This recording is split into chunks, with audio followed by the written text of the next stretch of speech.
Em nome do Pai, do Filho e do Espírito Santo. Amém. Nós pedimos, Senhor, a graça do vosso Santo Espírito sobre cada um de nós, que venha nos auxiliar para meditarmos a vossa palavra, compreender os mistérios da nossa salvação e cada vez mais nos conduzir no caminho de nossa conversão. Por Cristo nosso Senhor. Amém. Meus irmãos e irmãs, hoje meditamos assim esse capítulo 25 de São Mateus, dos versículos 1 a 13, nesta sexta-feira da 21ª semana do tempo comum.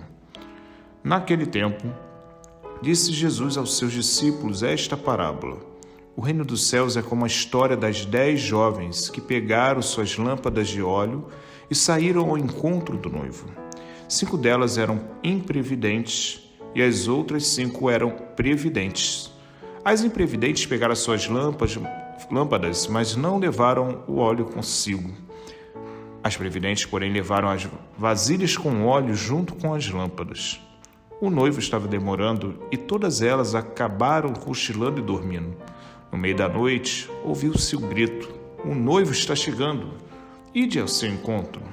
Então as 10 jovens se levantaram e prepararam as lâmpadas.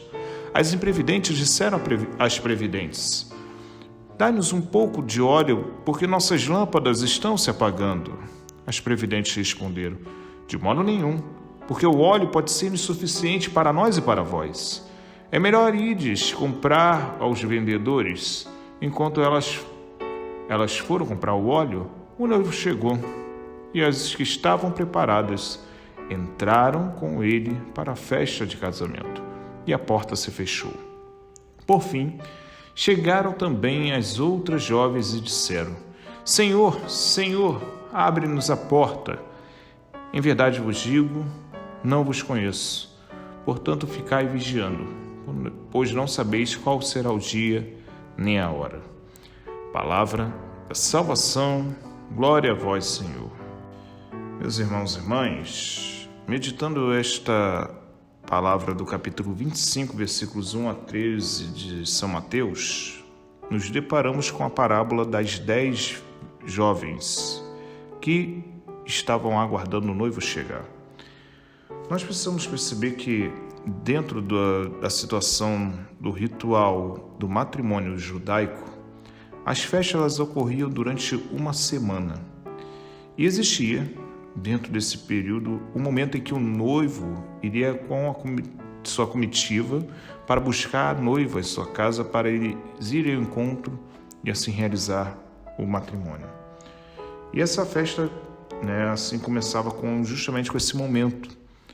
E nós vemos Jesus colocando justamente esse momento em 10 jovens, as 10 amigas que estavam ali esperando o noivo chegar, com as lâmpadas de óleo.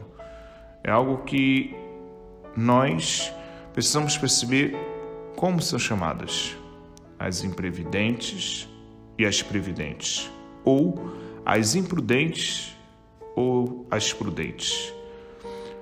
Nós vemos como elas é uma coisa da nossa vida. A prudência é a virtude cardeal humana que nos coloca justamente a nos sempre agir com cautela diante das circunstâncias e prepararmos para as adversidades, sempre agindo com equilíbrio.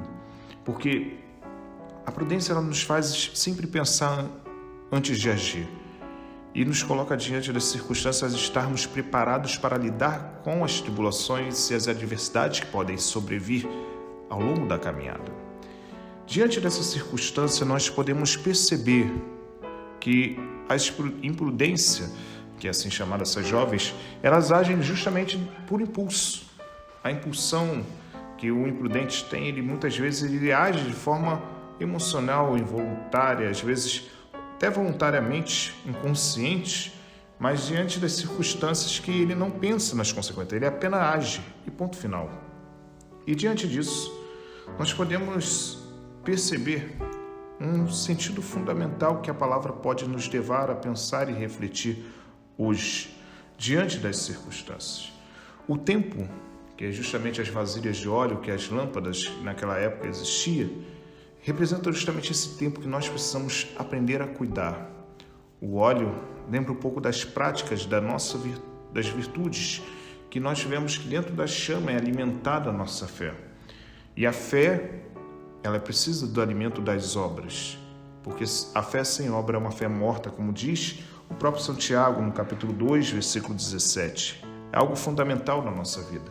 E essa atenção que o Senhor nos chama a participar e ver, porque a necessidade de percebermos como a nossa vida ela é um todo que nos abarca na experiência com o Senhor e que nos chama a participar e viver e compartilhar esse mistério do seu amor, é algo que todos nós podemos cada vez mais em nossa vida mergulharmos, porque é um convite que o Senhor nos faz a participarmos da festa, mas essa participação requer justamente a nossa luta neste tempo.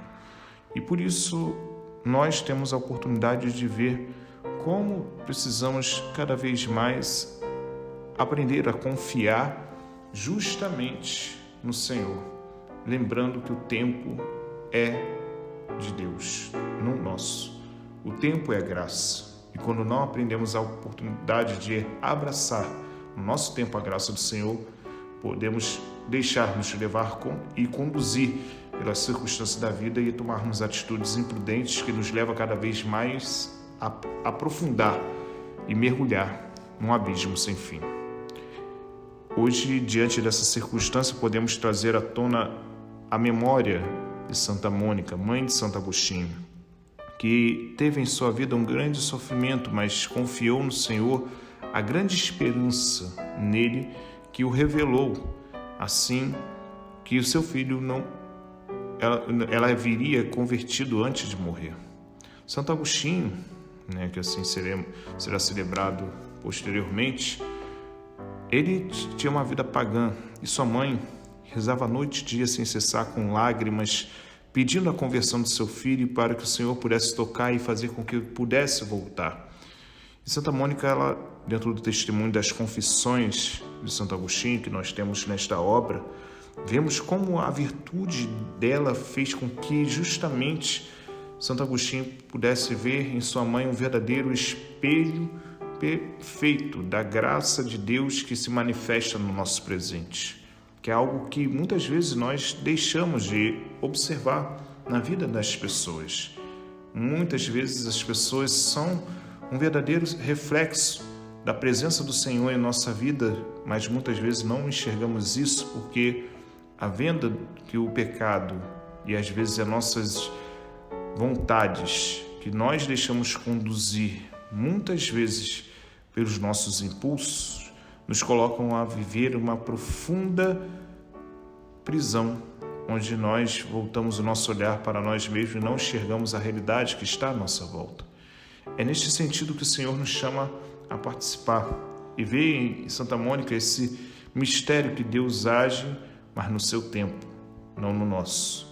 Mas se aprendemos a confiar e depositar toda a nossa esperança em suas mãos, temos a oportunidade cada vez mais de viver esta graça, de abandonarmos a nossa vida nas mãos do Senhor. É neste sentido que nós podemos cada dia mais ver esta graça que o Senhor nos faz participar e realizar em nossa vida. Por isso, peçamos ao Senhor que nos conceda a graça de cada vez mais mergulharmos nesta experiência do seu amor e realizá-la, para que o Senhor nos sustente, nos guie e nos ajude cada vez mais a cultivar em nós as virtudes e as obras que Ele confia em nossas mãos para a construção do seu reino e assim cada vez mais atrairmos as pessoas para enxergar os sinais da presença dEle neste tempo no mundo. Louvado seja nosso Senhor Jesus Cristo, para sempre seja louvado. Deus abençoe, proteja e guarde de todo mal, em nome do Pai, do Filho e do Espírito Santo. Amém. Deus abençoe a todos vocês. Tenham todos um bom dia.